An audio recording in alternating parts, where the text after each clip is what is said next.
पिछले दिनों मुझे जिन राज्यों में अधिक सूखे की स्थिति है, ऐसे 11 राज्यों के मुख्यमंत्रियों के साथ विस्तार से बातचीत करने का अवसर मिला।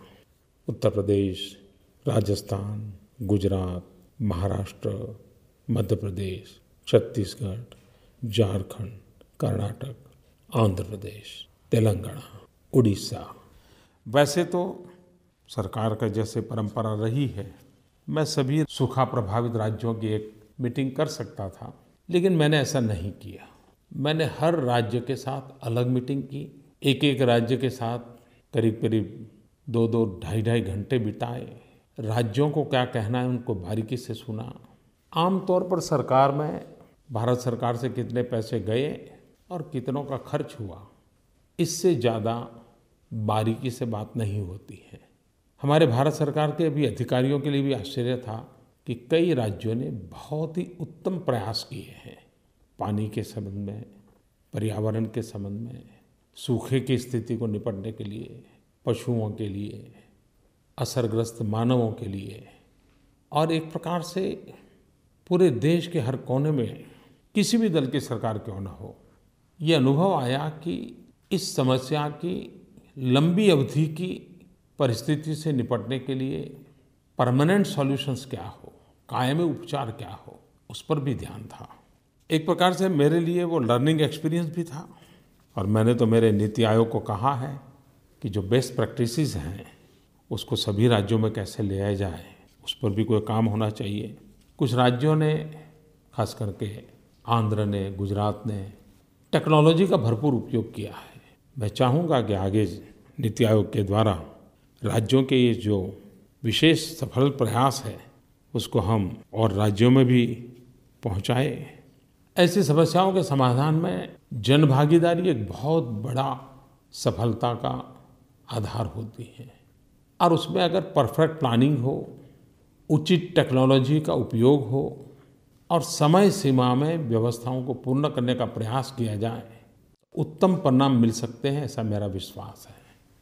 ड्राउट मैनेजमेंट को लेकर के, वाटर कंजर्वेशन को लेकर के, बूंद बूंद पानी बचाने के लिए, क्योंकि मैं हमेशा मानता हूँ पानी ये परमात्मा का प्रसाद है।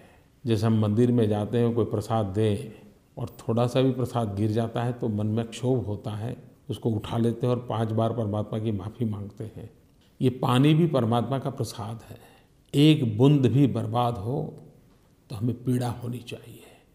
और इसलिए जल संचय का भी उतना ही महत्व है, जल संरक्षण का भी उतना ही महत्व है, जल सिंचन का भी उतना ही महत्व है। और इसीलिए तो per drop more crop, micro irrigation, कम से कम पानी से होने वाली फसल। अब तो खुशी की बात है कि कई राज्यों में हमारे गन्ने के किसान भी माइक्रो इरिगेशन का उपयोग कर रहे हैं, कोई ड्रिप इरिगेशन का उपयोग कर रहा है, कोई स्प्रिंकलर का कर रहा है। मैं राज्यों के साथ बैठा तो कुछ राज्यों ने पैडी के लिए भी, राइस की जो खेती करते हैं, उन्होंने भी सफलतापूर्वक ड्रिप इरिगेशन का प्रयोग किया है।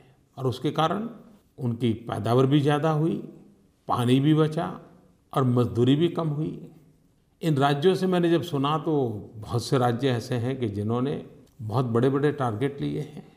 खास करके महाराष्ट्र, आंध्र और गुजरात, 3 राज्यों ने ड्रिप इरिगेशन में बहुत बड़ा काम किया है। और उनकी तो कोशिश है कि हर वर्ष 2-2, 3-3 लाख हेक्टेयर माइक्रो इरिगेशन में जुड़ते जाएं। ये अभियान अगर सभी राज्यों में चल पड़ा तो खेती को भी बहुत लाभ होगा, पानी का भी संचय होगा। हमारे तेलंगाना के भाइयों ने मिशन भागीरथी के द्वारा गोदावरी और कृष्णा नदी के पानी का बहुत ही उत्तम उपयोग करने का प्रयास किया है। आंध्र प्रदेश ने नीरू प्रगति मिशन, उसमें भी टेक्नोलॉजी का उपयोग, ग्राउंड वाटर रिचार्जिंग का प्रयास। महाराष्ट्र ने जो जन आंदोलन खड़ा किया है, उसमें लोग पसीना भी बहा रहे हैं, पैसे भी दे रहे हैं। जलयुक्त शिविर अभियान, सचमुच में ये आंदोलन महाराष्ट्र को भविष्य के संकट से बचाने के लिए बहुत काम आएगा, ऐसा मैं अनुभव करता हूँ। छत्तीसगढ़ ने लोक सुराज, जल सुराज अभियान चलाया है। मध्य प्रदेश ने बलराम तालाब योजना, करीब-करीब 22,000 तालाब, ये छोटे आंकड़े नहीं हैं, इस पर काम चल रहा है। उनका कपिलधारा कूप योजना, उत्तर प्रदेश ने मुख्यमंत्री जल बचाओ अभियान, कर्नाटक ने कल्याणी योजना के रूप में कुओं को फिर से जीवित करने की दिशा में काम आरंभ किया है। राजस्थान और गुजरात जहाँ अधिक पुराने ज़माने की बावरियाँ हैं, उसको जल मंदिर के रूप में पुनर्जीवित करने का एक बड़ा अभियान चलाया है। राजस्थान ने मुख्यमंत्री जल स्वावलंबन अभियान चलाया है। झारखंड वैसे तो जंगल इलाका है, लेकिन कुछ इलाके हैं जहाँ पानी की दिक्कत है। उन्होंने चेक डैम का बहुत बड़ा अभियान चलाया है। उन्होंने पानी रोकने की दिशा में प्रयास चलाया है। कुछ राज्यों ने नदियों में ही छोटे-छोटे बांध बना करके 10-10, 20-20 किलोमीटर पानी रोकने की दिशा में अभियान चलाया है। ये बहुत ही सुखद अनुभव है